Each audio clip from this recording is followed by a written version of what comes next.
Conference है। मैं क्योंकि ये पहली बार हमारे नेता इस चंद इश्यू पे वो कहेंगे और राहुल जी भी अपनी बात आखिरी में रखेंगे। मैं आपका समय 7-8 मिनट लूँगा और बाकी डिटेल्स में कुछ कहना है उसको टेक्निकली हमारे ट्रेजरर आपसे संबोधित करेंगे। दोस्तों, ये तो 18वीं लोकसभा के आम चुनाव की घोषणा तो हो चुकी है। देश का हर एक नागरिक इसमें भाग लेने के लिए उत्सुक है। भारत पूरी दुनिया में अपने लोकतंत्र मूल्यों और आदर्शों के लिए जाना जाता है। किसी भी लोकतंत्र के लिए निष्पक्ष चुनाव अनिवार्य होता है, एसेंशियल होता है। साथ ही ये भी अवश्य होता है कि सभी राजनीतिक दल के लिए लेवल प्लेइंग ग्राउंड यानी समान लेवल प्लेइंग फील्ड हो, सभी के पास समान रूप से संसाधन हो। ये नहीं कि जो सत्ता में है उनका रिसोर्सेस पर मोनोपोली हो। ये नहीं कि उनका मीडिया पर एक अधिकार हो।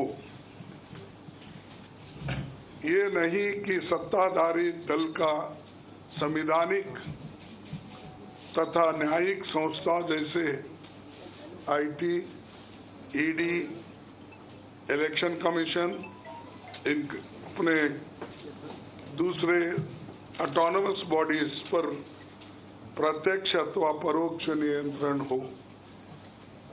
दुर्भाग्य से जो पिछले दिनों में सुप्रीम कोर्ट के हस्तक्षेप के बाद जो इलेक्ट्रल बॉन्ड, चुनावी चंदा बॉन्ड के बारे में जो तथ्य निकलकर सामने आए वो बहुत ही चिंताजनक है, शर्मनाक भी है, क्योंकि इससे हमारे देश के छवि को ठेस पहुंची है। हमारे देश ने पिछले 70 सालों में निष्पक्ष चुनाव और स्वस्थ लोकतंत्र की छवि बनाई थी। उस पर प्रश्न चिन्ह आज उठ गया है।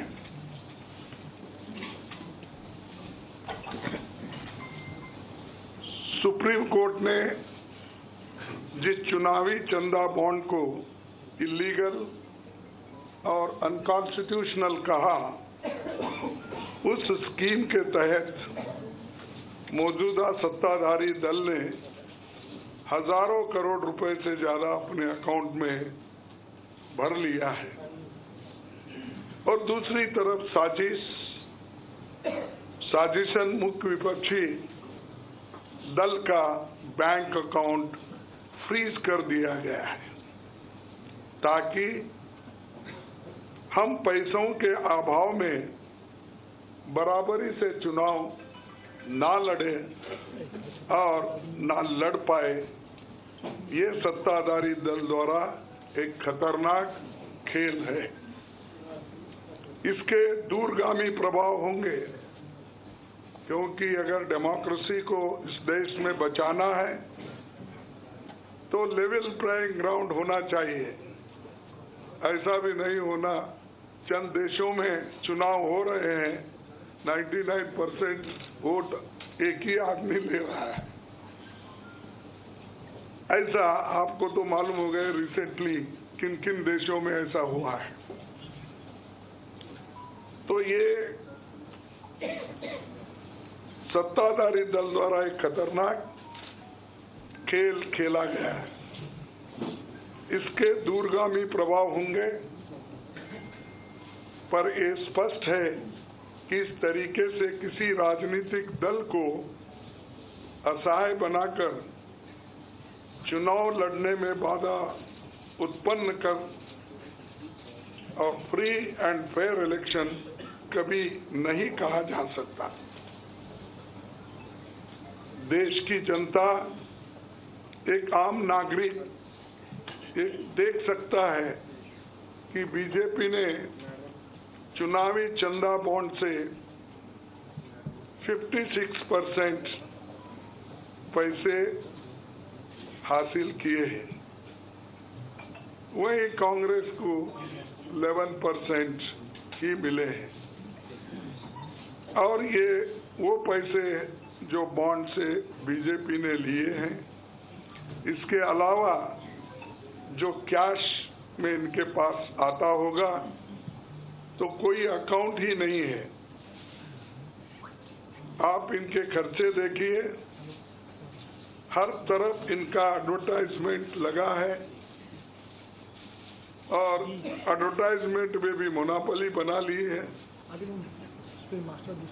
प्रिंट मीडिया हो, टीवी हो और सोशल मीडिया हो, इनका बहुत डोमिनेशन है।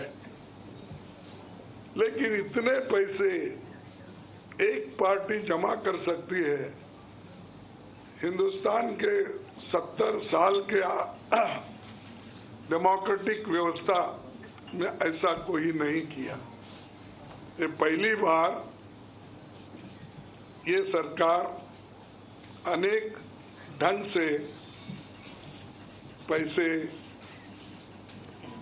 आज उठा रही है और इनके 5 स्टार ऑफिसेस से बड़े बड़े हर जगह आप देखिए, और 4-4, 5-5 फ्लाइट एक मीटिंग को जाते हैं और उनके पीछे और 2-4 जाते हैं। एक मीटिंग का इतना खर्च होता है तो शायद ही कोई पार्टी, अपोजिशन पार्टी उसका 10% भी नहीं कर सकती मुकाबला। मैं कहना नहीं चाहता कि बीजेपी ने किस तरीके से कंपनियों से पैसे लिए, क्योंकि सुप्रीम कोर्ट तथ्यों की जांच कर रही है। हमें उम्मीद है कि सच्चाई बहुत जल्द हम सब के सामने आएगी।